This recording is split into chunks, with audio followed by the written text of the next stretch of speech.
ಬೇಕು. ಯಾತಕ್ಕಾಗಿ ಹೋರಾಟ, ನ್ಯಾಯಕ್ಕಾಗಿ ಹೋರಾಟ, ಯಾತಕ್ಕಾಗಿ ಹೋರಾಟ, ನ್ಯಾಯಕ್ಕಾಗಿ ಹೋರಾಟ. ಏನೇ ಬರಲಿ, ಒಗ್ಗಟ್ಟಿರಲಿ, ಏನೇ ಬರಲಿ, ಒಗ್ಗಟ್ಟಿರಲಿ. ಬೇಕೇ ಬೇಕು. ಇಲ್ಲಿ ಬಂದಂಥ ಎಲ್ಲ ನಮ್ಮ ಗುತ್ತಿಗೆದಾರರಿಗೆ ಹಾಗೂ ಕರ್ನಾಟಕ ರಕ್ಷಣಾ ವೇದಿಕೆ ಸ್ವಾಭಿಮಾನಿ ಮಾಡಿದಂಥ ಬಂದಂಥ ಎಲ್ಲ ನನ್ನ ಸಹೋದರರಿಗೆ, ಆತ್ಮೀಯರಿಗೆ ಹಾಗೂ ಬಂದಂಥ ಮಹಿಳೆಯರಿಗೆ ನಾನು ಇಲ್ಲಿ ಇವತ್ತಿನ ದಿನ ನಮಸ್ಕಾರ ಹೇಳುತ್ತಾ, ರೈತ ಭಾರತ ಪಕ್ಷದಿಂದ ಇವತ್ತಿನ ದಿನ ಇಲ್ಲಿ ಸ್ವಚ್ಛ ಭಾರತ ವಿಧಾನಸಭೆ ಅಭಿಯಾನದಲ್ಲಿ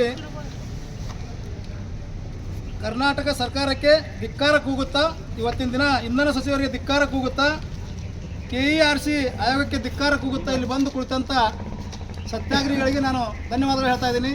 ಏನಪ್ಪ ಅಂದ್ರೆ, ಗುತ್ತಿಗೆದಾರರು ಇವತ್ತಿನ ದಿನ ಮನೆ ಕಟ್ಟಿಸ್ತಾ ಇದ್ದಾರೆ. ಆಗಲೇ ಹೇಳಿದರು, ಮನೆ ಕಟ್ಟಿಸ್ತಾ ಇದ್ದಾರೆ. ಗುಂಟಾ ಪ್ಲಾಟ್ಗಳಲ್ಲಿ ಒಂದು ಮೀಟ್ರ್ ಕೊಡ್ತಾ ಇಲ್ಲ. ಅದರ ಸಂಬಂಧ ತುಂಬ ನಮ್ಮ ರೈತರಿಗೆ ಆಗಲಿ ಮತ್ತು ಇನ್ನುಳಿದ ಬಡಬಗ್ಗರಿಗಾಗಲಿ ಮನೆ ಸಿಗ್ತಾ ಇಲ್ಲ. ಅದಕ್ಕೋಸ್ಕರ ನಾವು ಇವತ್ತಿನ ದಿನ ಈ ರೈತ ಭಾರತ ಪಕ್ಷಕ್ಕೆ ಕರ್ನಾಟಕ ರಕ್ಷಣಾ ವೇದಿಕೆ ಸ್ವಾಭಿಮಾನಿ ಬಳಗದಿಂದ ಬೆಂಬಲ ಕೊಡಲು ಆಗಮಿಸಿದ್ದೇವೆ, ಮನವಿ ಕೊಡಲು ಬಂದಿದ್ದೇವೆ. ಅದಕ್ಕೋಸ್ಕರ ಇವತ್ತಿನ ದಿನ ಇಲ್ಲಿ ಮನವಿ ತಗೊಳ್ಳೋ ಅಧಿಕಾರಿಗಳು ಬರ್ತಾ ಇಲ್ಲ, ಇಲ್ಲಿ ಹೇಳೋರು ಕೇಳೋರು ಯಾರೂ ದಿಕ್ಕಿಲ್ಲ. ಅದಕ್ಕೋಸ್ಕರ ಈಗ ನಮ್ಮ ಕರ್ನಾಟಕ ರಕ್ಷಣಾ ವೇದಿಕೆ ಸ್ವಾಭಿಮಾನಿ ಮಾಡೋದ್ರಿಂದ ಮುಂದಿನ ದಿನಗಳಲ್ಲಿ ಇಡೀ ಜಿಲ್ಲೆಯಲ್ಲಿ ನಾವು ಇದ್ರ ಬಗ್ಗೆ ಹೋರಾಟ ಮಾಡ್ತೇವೆ. ಅದರಂತೆ ಇಡೀ ಜಿಲ್ಲೆಯಲ್ಲಿ ಮುಂದಿನ ದಿನಮಾನಗಳಲ್ಲಿ ಇಡೀ ಜಿಲ್ಲೆಯಲ್ಲಿ ಇದ್ದಂಥ ಎಲ್ಲ ತಾಲೂಕು ಅಧ್ಯಕ್ಷರುಗಳಾಗಲಿ ತಾಲೂಕಾ ಜನರನ್ನು ತಂದು ಈ ಪಕ್ಷಕ್ಕೆ, ಈ ಸಂಘಟನೆಗೆ ನಾವು ಬೆಂಬಲ ಕೊಡ್ತಾ ಇದ್ದೇವೆ ಅಂತ ಹೇಳ್ತಾ ಇದ್ದೀನಿ. ಲಿಂಗರಾಜ್ ಬಿದರ್ಪಂದಿ, ಜಿಲ್ಲಾ ಅಧ್ಯಕ್ಷರು, ವಿಜಯಪುರ, ಕರ್ನಾಟಕ.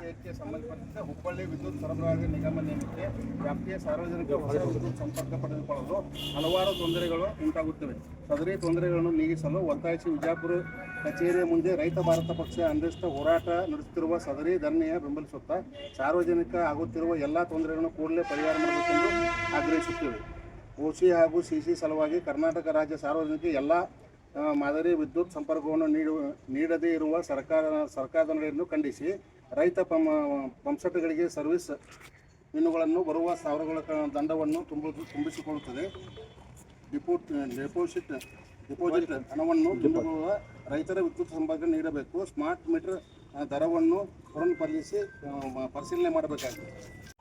ಗ್ರಾಮೀಣಾಭಿವೃದ್ಧಿ ಇಲಾಖೆ, ನಮ್ಮ ಇಲಾಖೆ ಅಲ್ಲ, ನಗರಾಭಿವೃದ್ಧಿ ಇಲಾಖೆ, ಗ್ರಾಮೀಣಾಭಿವೃದ್ಧಿ ಇಲಾಖೆಗಳ ಏನೋ ಒಂದು ಸರ್ಕಾರಿ ಆದೇಶವನ್ನು ಹೊರಡಿಸಿದ್ದಾರೆ, ಅದನ್ನು ನಾವು ಪಾಲನೆ ಮಾಡಬೇಕಾಗ್ತದೆ, ಮಾಡ್ತೀವಿ. ತಾವು ಹೇಳ್ದಂಗೆ ಇದನ್ನು ಮೇಲಾಧಿಕಾರಿಗಳು ಚರ್ಚೆ ಮಾಡಿ ಈಗಾಗಲೇ ಮಾತಾಡಿದ್ದೀವಿ.